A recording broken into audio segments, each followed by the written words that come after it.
From fabulous Las Vegas, Nevada, this is Pod Therapy. Real people, real problems, and real therapists.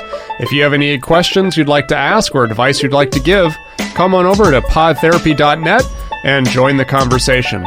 Today on the show, we talk about sex and how you're probably doing it wrong. And now, broadcasting from Level 9 Studios, that guy is Dr. Jim Jobin. I'm Nick Tangeman. It's time for some Pod Therapy. This is great, because I've been meaning to ask you about this. It was time that we had the birds and the bees talk. I have a lot of questions. I just want to know why it was birds and bees. Why did that? Did your parents have a birds and bees talk with you? No, I still don't understand. That's why we have this podcast. I've been winging this for over 30 years. Yeah, so neither of us has this. All right, we're going to need stick figures, and we're going to need somebody that we should have asked our last guest, the sex offender therapist, Whitney. She probably could have explained some things. Yeah, probably. Damn. Yeah, that would have worked out. But we actually do have a sex topic to lead with. We have breaking research, Nick, and anytime we have breaking research from the field of psychology, we like to share it with our listeners so that they can walk away with something educational instead of all the nonsense that we usually give them. So I thought I would share it. According to the Journal of Social and Personal Relationships, a new study focused on heterosexual long-term couples tried to discover how effective couples were at catching sexual interest cues. So this study was on whenever a man flirts with his spouse or his mate, or when a woman flirts with her spouse or her mate in heterosexual relationships, do they accurately catch each other's signals? Do they think they're flirting when they're not, or did they miss it? How did that break down? So the researchers asked men and women to identify when they believed they were being flirted with, and then the researchers checked with the partner to see if the flirting had actually happened. Here were the results. Women mistakenly believed that men were flirting much more than they actually were. And it's interesting. So women misinterpreted it, and they went on the high side. They thought, oh yeah, he's definitely signaling, he's definitely flirting. But whenever the researchers asked the guys, and they were like, hey, are you flirting? The guy's like, no. I was literally just sharing my drink with her. No, I opened up the car door so I could get my Jack in the Box bag out of there and throw it away. I wasn't being polite. Did you pull out the chair for her? Yeah, but that's because I wanted her to sit down already so we could eat. You opened the door for her? Yeah, to usher her out so we could get to the car and get to the restaurant. So this is the first time I'm looking at this actually right now. Yeah. So I had not prepared New for data, any of this. Fresh off the press. So this study was done, they were studying couples. Yes, long-term couples. Okay. And they were trying to understand, whenever you're sexually interested in your mate and you signal that, does the other person catch it? And or do they misunderstand it? And so, interestingly, if you asked just general single men and women, women would probably say, yeah, men think we're flirting with them a lot more than we really are. Guys take everything as sexual. She says, oh, are you going to finish that, coffee, or do you want to go get a coffee? And he's like, yeah, I know what you mean by that. You want to shack up later. And, so like that's what you'd think would happen. But in this study, it was the exact opposite.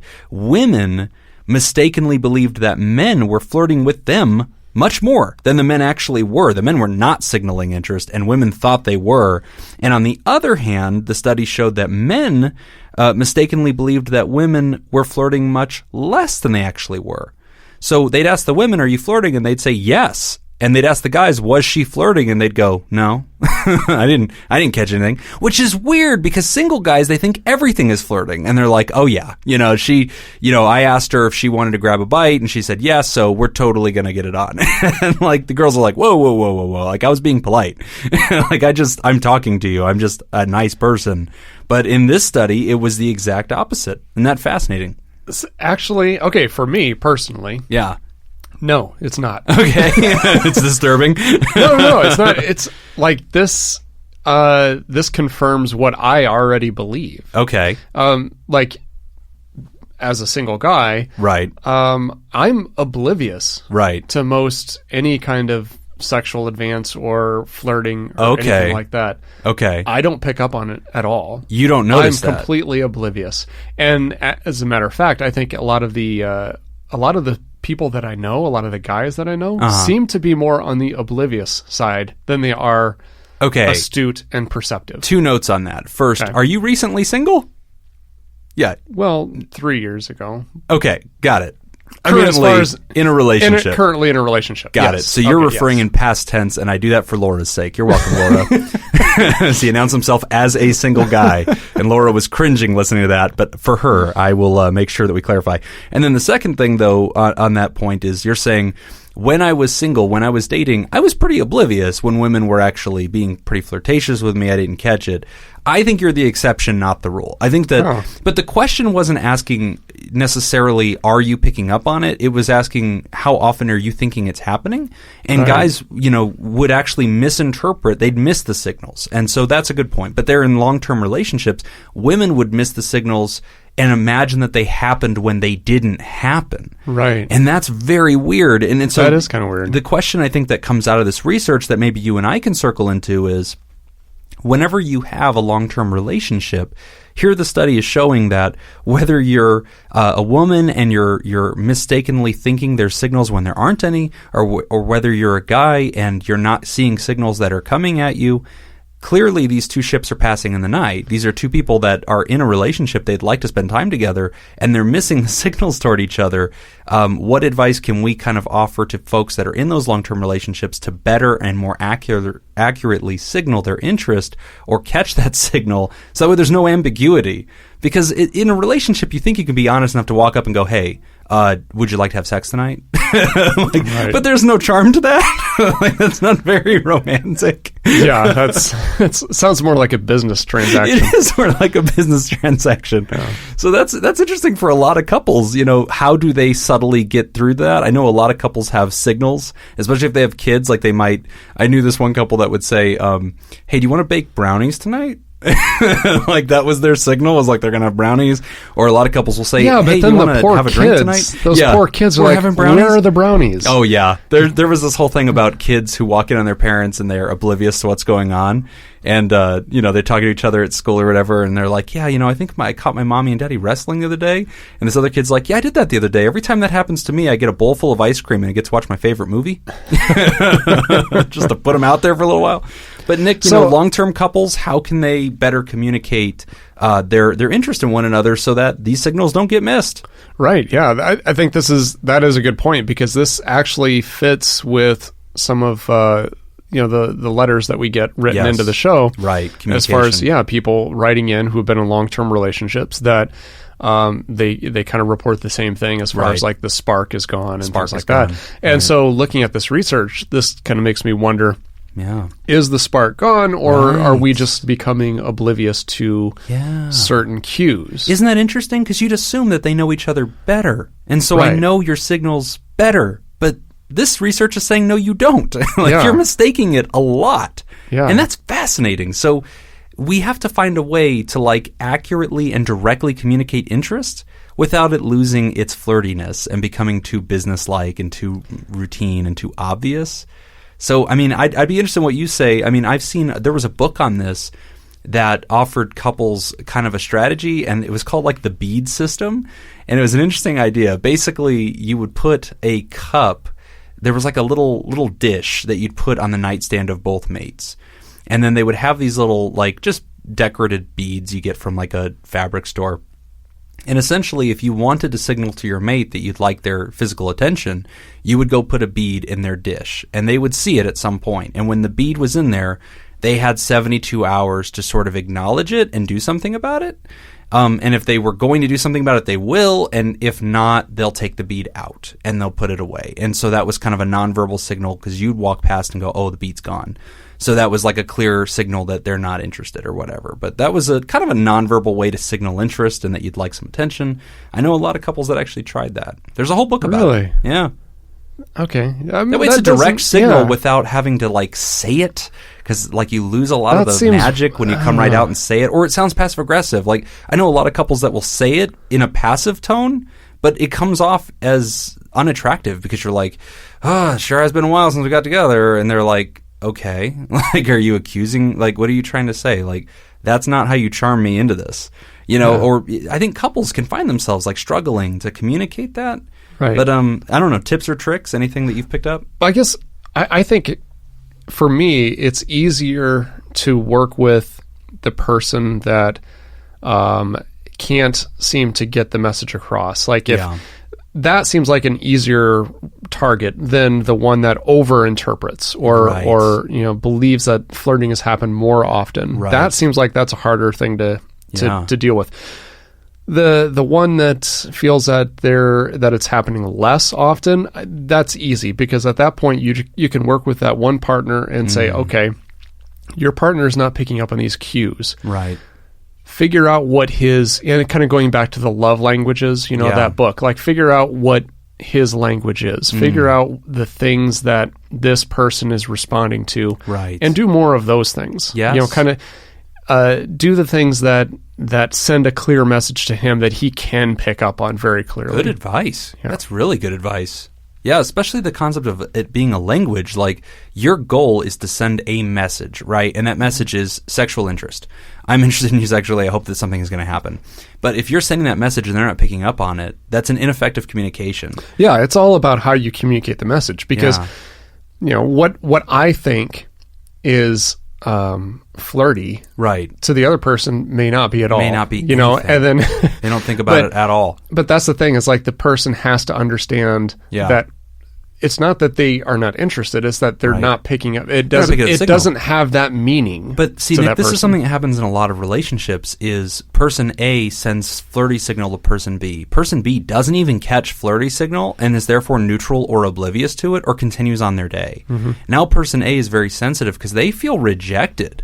And that causes a problem where usually now person A becomes passive-aggressive or is like, well, I'm going to show you, or pushes back on them because they feel rejected and it hurts. And now person B is like, whoa, I am definitely getting a clear signal that we're fighting now, but they didn't catch the first one. They don't know where it came from. And both of them expect the other one to sort of like read their mind and know what they meant to say. And it's like this huge exercise in redundancy that we're just bad at communication. Yeah. Absolutely. Now, the more difficult part is then what advice do you have for the person that is perceiving flirting happening more often than it really is? Yeah, they're not picking up on the signal. Yeah. No, the one that is picking up on it when it's not there. When it's not there. That one seems like that's a lot more difficult to deal with, because it's the other person isn't necessarily sending that message, sending that signal, but they think it is. Yeah.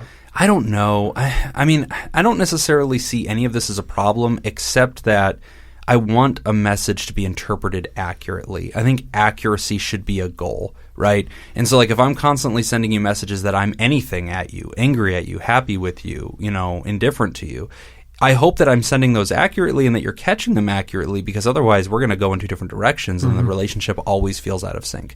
So I guess, and it sounds like such an MFT thing to say, a marriage and family therapist thing, is increase communication. Like, I definitely want that, but people don't like that because they feel like it's too candid, it's too honest, and it's too raw.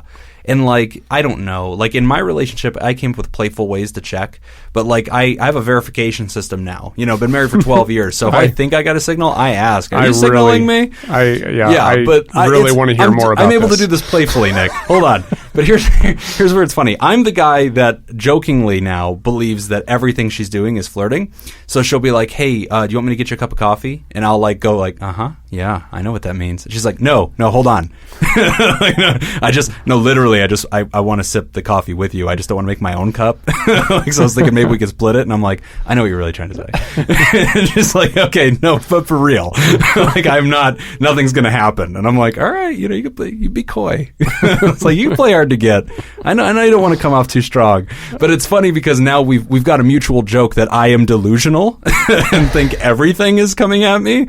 And so now we've got it to where, there's open communication in a funny way. Right. But I think that's hard to achieve for a lot of couples. So I don't know. Go with the bead thing. It's a nonverbal way to, like, signal interest. You don't have to rely on your ability to flirt or using tone of voice or a winky face text message. Like, who can ever get all that crap right? There's no way to know. Yeah. And not that I'm going to be closed-minded, but that just seems weird to me. Yeah, it's a little direct. No, but I mean, it's passive though. It's a clear communication. It's a binary system of yes or no. Is there a bead in the dish? Yes or no. And there's an agreed upon understanding of what that signal should mean. That when I'm signaling this, it's me signaling to you, I would like your affection sometime in the near future.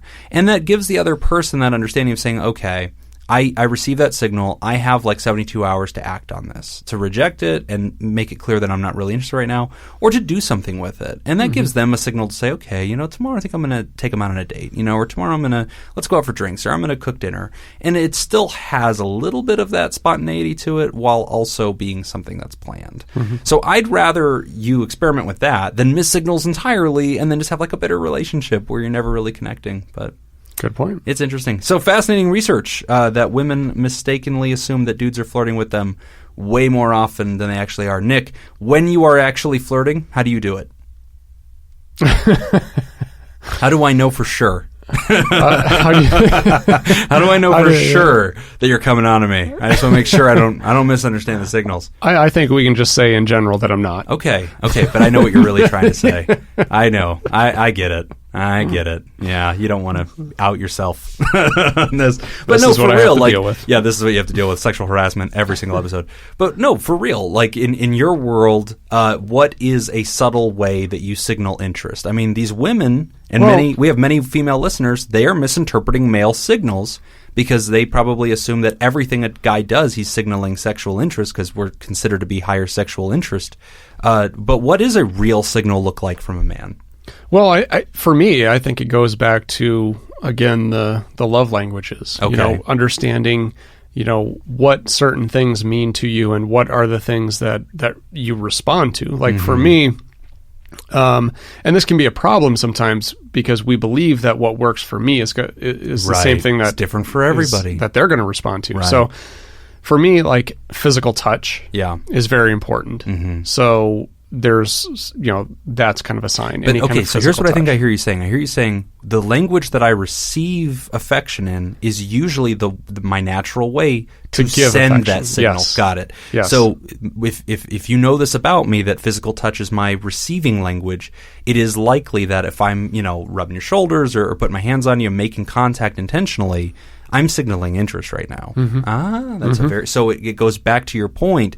Take the time as a couple to try to figure this out about each other. Yes, absolutely. Because it will teach you a lot about their signals and what they're trying to say. Yeah, because for some people, they may not respond to that. Is so true. Or there's some people that physical touch, like they just come from a culture where that is more acceptable, and it's kind of when they talk to somebody, they put a hand on the shoulder or they touch their forearm or something like that.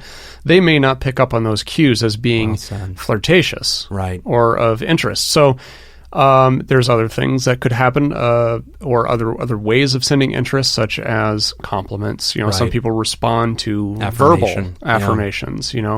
Acts of kindness is another one. So things that I do for you. Hey, I was out today and I bought you this. I thought you might like this. Yeah. So quick story on that, because I did learn about the languages, and it was important for my marriage because I had no clue.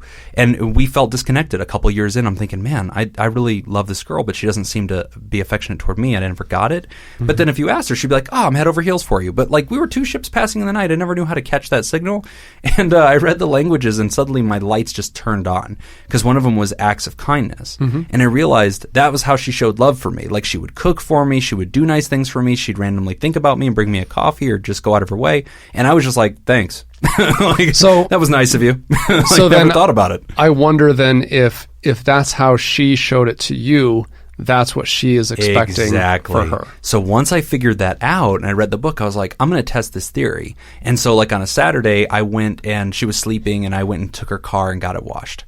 And like she, was about to go somewhere with a friend. She got in her nice clean car and everything and she was like stunned, like, I love you so much. And I was like, whoa, that was the best $10 I've ever spent. But that was when I realized, like, whoa, like that was a very small gesture that I would never interpret as love. But in her language, it was. So, Nick, that's great advice to the listener. The way that this research teaches us how even long-term couples miss each other's signals, a way that you're recommending to get through that is pick up a book like The 5 Love Languages and try to understand how each other speaks and receives love. That will teach you about what signals are real and what signals are false. Yep. We're going to take a break. When we come back, we're going to dive into our advice segment. You're listening to Pod Therapy.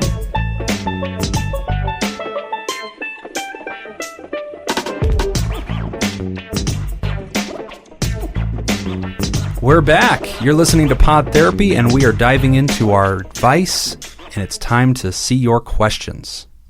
Okay, here we go. This one has to do with dealing with embarrassment. How can I let go of past experiences / memories or keep them from coming up and bothering me? Sometimes I think of things that can make me sad, and then I get stuck with that feeling. Also, feelings of embarrassment. Like, I'll remember an embarrassing moment from my past, and it's like I'm reliving it again. Not fun. Dude, I do this like 10 times a day. I do this all the time. Do you do this too? Oh my gosh. Yeah, there are certain things that even now, if I just think about, I physically cringe. Oh yeah. Oh yeah. I had to like come up with a technique to get the thought out of my freaking head because it would hit me while I'm driving and I just feel terrible. Mm-hmm. I remember like in 4th grade, bringing a sleeping bag to the reading fair because I was told that you were allowed to like lay out. None of the other kids did it, and I felt like a nerd. And like little things like that. I'm like, oh, why did I do that? Or a thing I said, or like, do you ever finish up a conversation or an interaction with somebody and you go home and like you just replay that whole thing? Yes. Over and over, you catch every little thing you did wrong. Yeah, and it becomes very uncomfortable, and you have to distract yourself. You have to find something else to do to get the thought out of your mind. So I can absolutely relate to this. I cannot tell you how many times. I mean, it'll always be you're alone because you're driving, or you're in the shower, or you're just brushing your teeth, and all of a sudden it's like, like this memory comes up. You're like, why did I do that? And it's like, dude, that was 15 years ago. Like, I have to self-talk. Okay, so let's tell them how we do this, because we're two therapists who go through this. So I call these intrusive thoughts, and they're just thoughts that flash into my mind, and they carry an emotional signal, usually shame, usually sadness, usually unresolved stuff. And they're automatic. These are intrusive automatic thoughts. They pop into my mind, and they try to teach me about who I am. They have meaning. And it makes me feel less than. It makes me feel embarrassed. Makes me feel not confident. And I guess I'm interested in how you deal with it. The way that I've invented to deal with this is I will self-talk through it. So I've had situations where, like that situation with the sleeping bag, it was like a book fair, and the year before when I was in 3rd grade and I was a new kid at the school, all the kids brought like pillows and blankets and sleeping bags, and they got to create these little nooks to read their books for like 2 hours during the school day. It was really exciting, and that's how their teacher got them excited to read books. Then I was in 4th grade, and they were like, oh, it's reading day, and I was like, oh, I'm ready for this, and I had my mom like bring like blankets and sleeping bags and stuffed animals, and like so I set it all up, and like nobody else did it, and like I'm sitting in like my little sleeping bag with like animal pillows, like holding a Dr. Seuss book in 4th grade, and like everybody's laughing at me like, what a nerd. And I was like, dude, I am horrified. So like in that situation, that like blip pops up on my radar, and one of the ways that I've learned to deal with it is I will self-talk through it, and I'll reframe it. I'll say, Jim, you were a new student to that school. You didn't know. Nobody announced it. And the only data you had to go on was in 3rd grade when everybody did do this. So you missed the signal that it wasn't going to happen, but that was normal, man. You were a kid. Give yourself permission to be a child and not have known the difference. Who cares? Yep. It doesn't matter today. But like I have to self-talk my way through it and like resolve it. Like, and it still pops up again, but like at least that makes the emotion go away. How do you deal with it?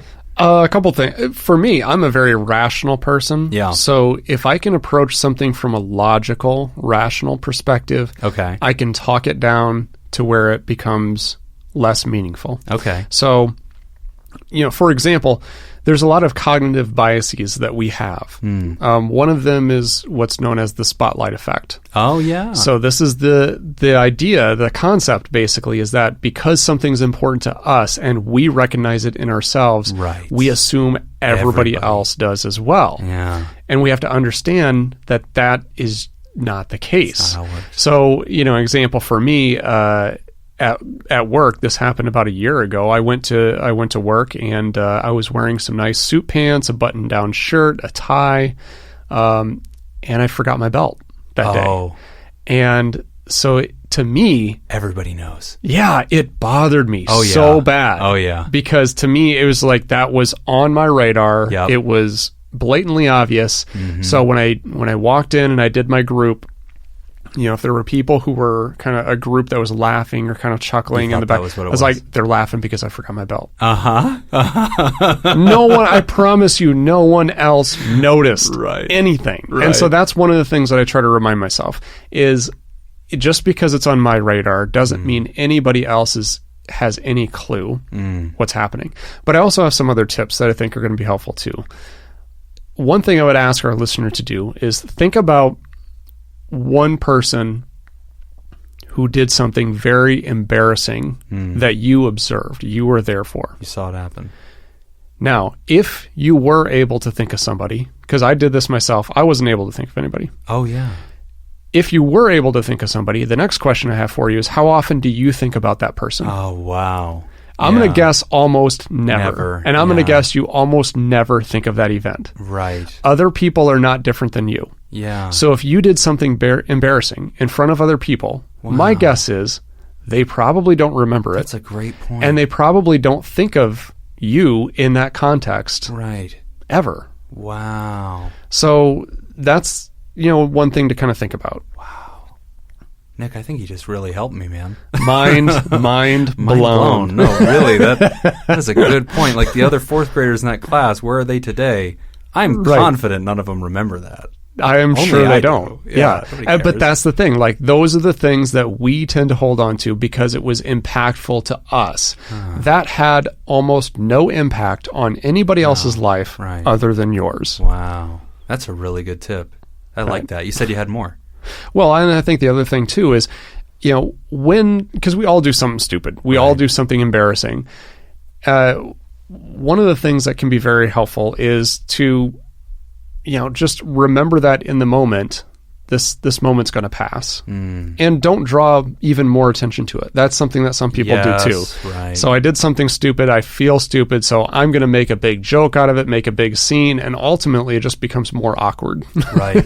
So, you're going to make a mistake. You're going to drop your lunch, in the middle of the work cafeteria or workspace, and you're just like, that was stupid. Pick it up, move on. Right. Yeah.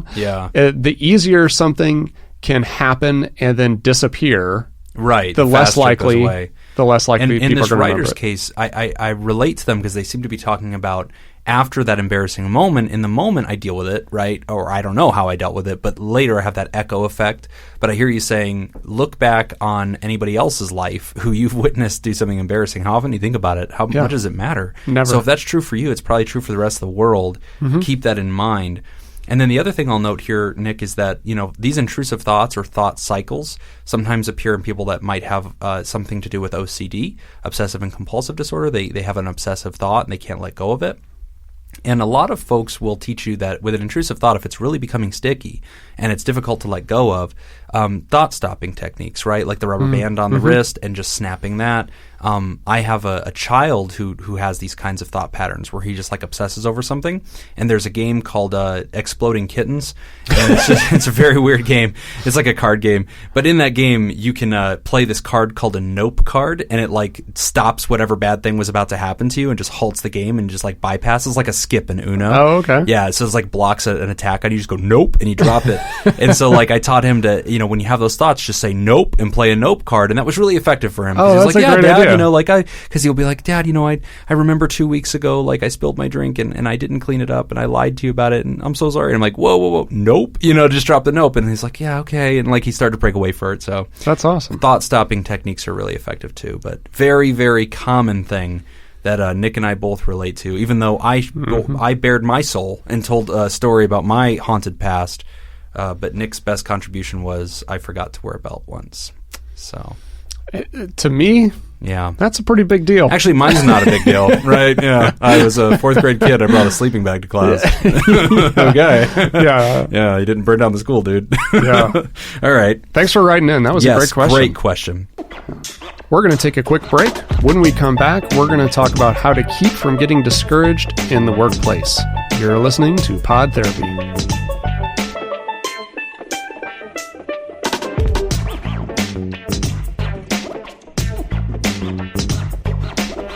We're back, and this next question is keeping your spirit up.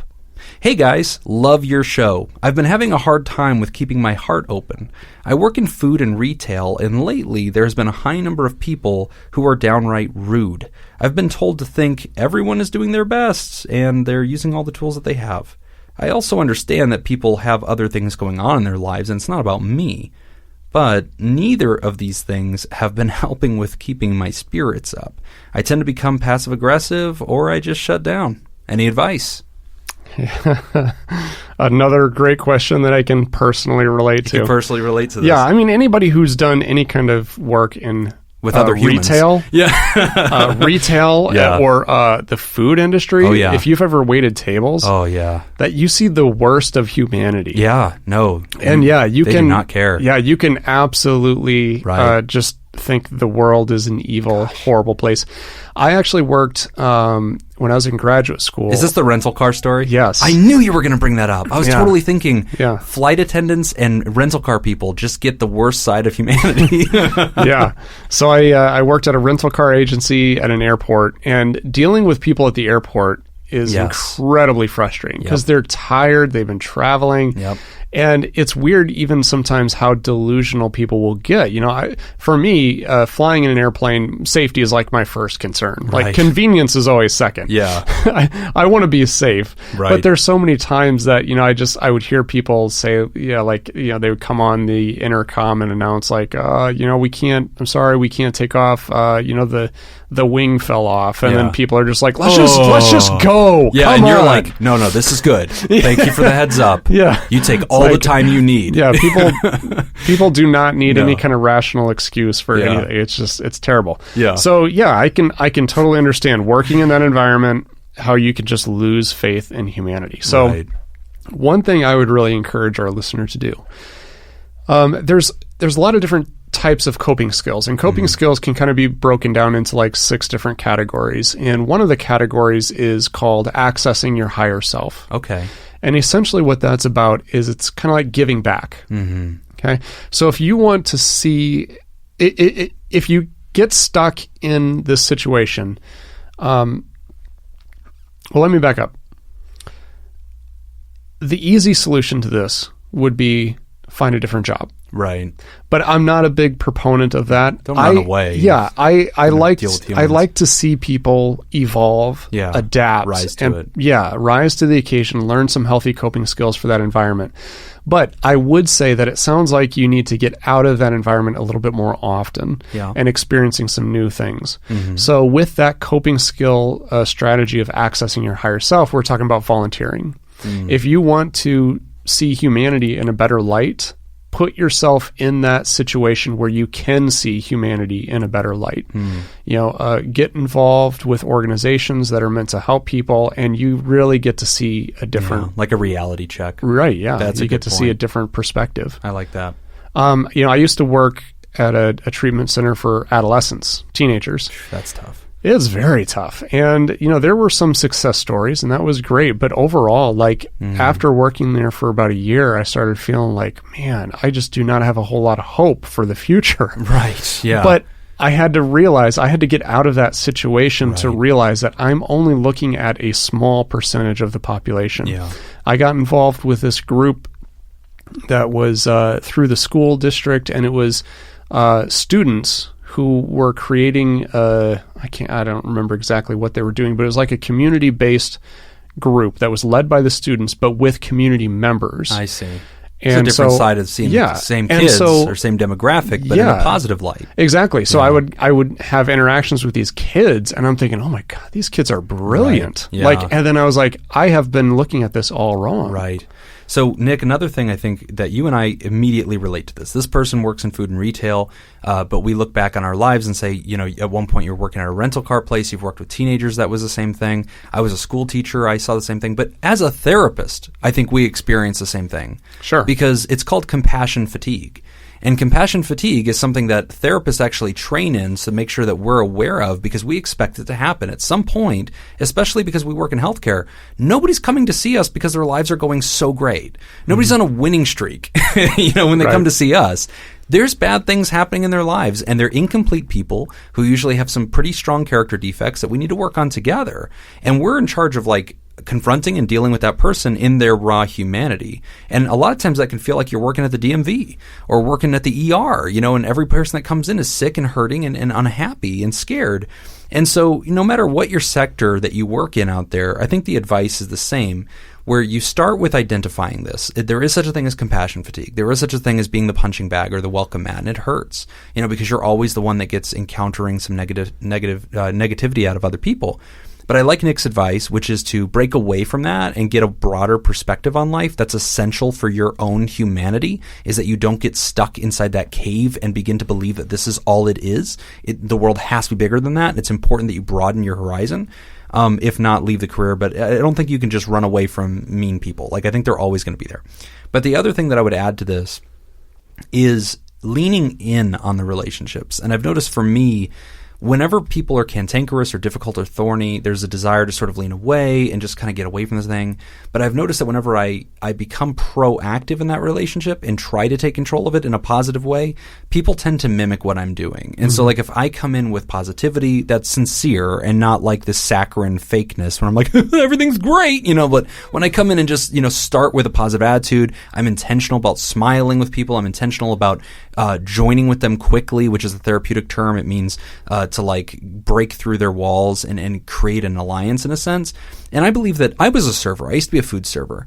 And I would do that at my tables, even though I wasn't a therapist at the time. I didn't have that training. But because I got so sick and tired of people beating up on me and just always being mad, that I would make it us versus the chef. I'd make it us versus the cooks. And so I come in and go, hey, what's going on? These things are cold. I'm like, that's unacceptable. I'm going to work on that right now. And it was let me, I'd pick up a fry and bite it and go, oh my God, that is cold, or whatever. And it was all of us versus them. And I would come in with that positive upbeatness to hopefully capture the table. And there's still going to be people that are negative, but I would be positive back, without seeming dismissive. And a lot of times that gave me a little bit more control over the outcome, which ultimately did reduce my stress. But be aware of compassion fatigue. It is a real thing. You have to rejuvenate. You have to withdraw. I think Nick's totally right.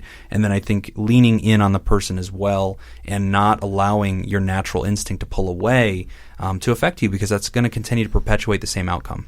Absolutely. And, there's still things that I've learned working in customer service that I still do today as a therapist. Every day. A big part of that is for me to be able to find one point of agreement, and that's it. Get there. Yeah, and that's something I learned working in retail, is you just find one thing that you and the customer can relate on and you both agree on, and then you just continue to stack on that and you build off of that. Yes. I still use that today as a therapist. Well, that advice absolutely applies to this. This writer's saying people can be downright rude. Empathize first. Nick talked about this a couple weeks ago or last week, the art of apology, and how what you do is you figure out what it must have felt like for them, and you state that. And because you communicate, oh, I totally get this. Man, this must have been hard. You guys came in here so excited. You waited for 30 minutes to be seated. You got seated. The food came out cold and late. You must just be discouraged and frustrated and hungry. And whenever they hear that you get it, they're like, okay, all right, I don't need to be mean to you. I don't need to punish you so that you understand my emotion. You've already signaled that you get it authentically, and now we're going to get solution focused. So I think that that's a huge takeaway as well, is employ that therapeutic skill of what we call empathy or reflection, reflecting back to the person what you perceive that they're feeling. And I think that goes a long way in calming people down. Definitely.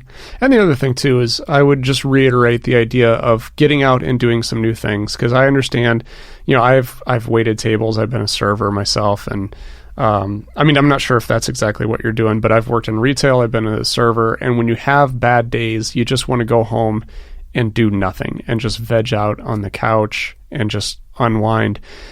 To the best of your ability, I would really encourage you to get out and get active and doing some kind of activity, some kind of club, something else where you're exposing yourself to a new group of people that can, challenge the perception that you've developed about humanity. Who was it? Gandhi? Be the change that you want to see in the world. Yeah. So if you want to see more empathy and compassion, display those behaviors, get involved in doing those. You'll be surprised. People do pick up on them. Yeah, and then the other thing too is you will be exposing yourself to other people doing the same thing. Right. And then it will broaden your horizons. I think that's great advice. And hey, keep looking up, man. You know, this writer writes in and says, listen, I like the show and I'm pretty discouraged. I'm so glad that you're joining us, you know, and I'm so glad that you're engaging in a therapeutic conversation, and, you know, give yourself permission to have those feels. Don't dismiss them. You know, don't tell yourself that they don't count or that you're just here to do your job or whatever, or stuffing it. Vent it as well. And that's something that I remember from that industry, was that it was just like, shake it off and get to your next table. And, you know, sometimes I'd go to the back and I'd see another server crying in the freezer, you know, and just letting it out. And that's hard, man. It's raw humanity, and people just abuse you in that industry. And Nick and I see a lot of this in Las Vegas because the hospitality industry is absolutely huge here. But, you know, learn to commiserate with others, practice that self-care like Nick's talking about, broaden that horizon, you know, invoke those reflection skills, those empathic skills to kind of control the situation, lean in.